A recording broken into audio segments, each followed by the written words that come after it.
Diabetes প্রচুর পরিমাণে রোগী ঘরে ঘরে, এখন ঘরে ঘরে কিন্তু ডায়াবেটিস। মিষ্টি যত খাবার আছে এই সমস্ত খাবার এর মধ্যে চিনি থাকে। চিনি মাংসে প্রবেশ করতে পারে না, রক্তে মিশে যায়, তাকে ডায়াবেটিস বলে। মাংসের ভিতরে যে কুশ বা যে ছিদ্রগুলি আছে সেটাকে পরিষ্কার করতে হবে, শরীর চর্চা করতে হবে, কোন খাবারে কি আছে জানতে হবে। খাবার খাওয়ার মাধ্যমে আর নিজের স্বাস্থ্য, নিজের শরীর চর্চার মাধ্যমে আমি সুস্থ থাকতে পারি। সকালে আমি দেখি আমার পাশে কিন্তু প্রায় কয়েকশো মানুষ, একটা মাঠ আছে, কয়েকশো মানুষ ব্যায়াম করে। এটা ব্যায়ামের আগাও নাই, মাথাও নাই, সব ডায়াবেটিসওয়ালা। ঠিক আছে, যেই ব্যায়ামে শরীরের কোনো এই যে এইভাবে হাঁটে, দেখাই আমি, আপনারাও দেখেন একটু।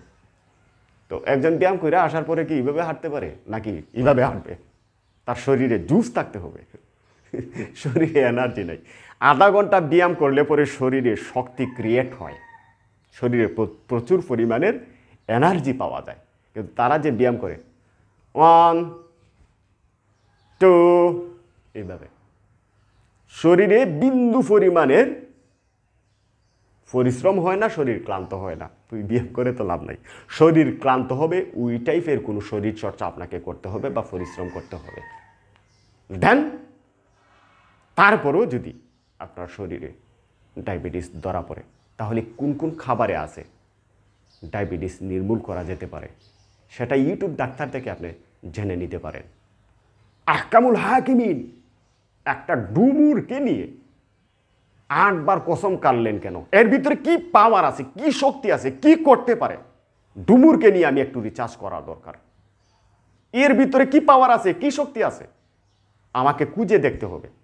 এই ডুমুরটা কি পরিমাণের যে মানুষের শরীরের জন্য উপকার আসে, রোগ নিরাময় করে, শরীরের শারীরিক শক্তির ক্ষেত্রে, শরীরের শারীরিক বিকাশের ক্ষেত্রে, শরীরের সমস্ত শরীরে ব্লাড সার্কুলেশনের ক্ষেত্রে একজন বোন তার নিয়মিত মাসিক হয় না, সেই ডুমুর আমাকে অনেকে কমেন্ট করে বলেছেন, অনেকেই কমেন্ট করে বলেছেন যে এই ডুমুর খাওয়ার ফলে ও নিয়মিত মাসিক নিয়মিত হয়ে গেছে।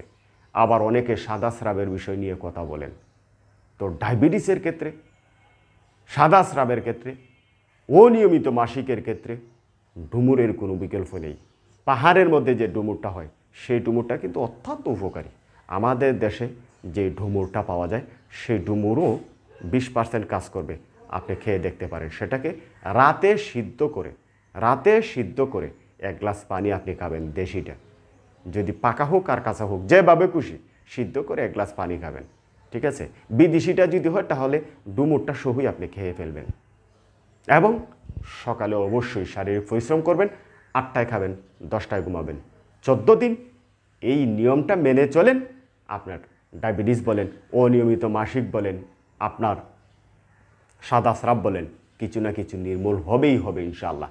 সাদা স্রাবের ক্ষেত্রে আপনি টক খাবেন, তিতা খাবেন। সাদা স্রাবের ক্ষেত্রে টক এবং তিতা খাবেন প্রতিদিন, টক এবং তিতা খাবেন প্রতিদিন, তাহলে সাদা স্রাব নির্মূল হবে। পানি একটু বেশি খাবেন, আবার ওই বেশি না যেটা আপনার পিপাসায় লাগার প্রায় 3 গুণ 4 গুণ বেশি খেয়ে ফেলবেন। আপনি প্রতিদিন খান 3 লিটার, পরের দিন খাবেন 3.5 লিটার, তাহলে টক, তিতা এবং পানি খাওয়ার মাধ্যমে আমি আমার সাদা স্রাবটাকে নির্মূল করতে পারি। একটু কমেন্ট করবেন, একটু লাইক কমেন্ট শেয়ার করে আমাকে একটু উৎসাহ দিবেন।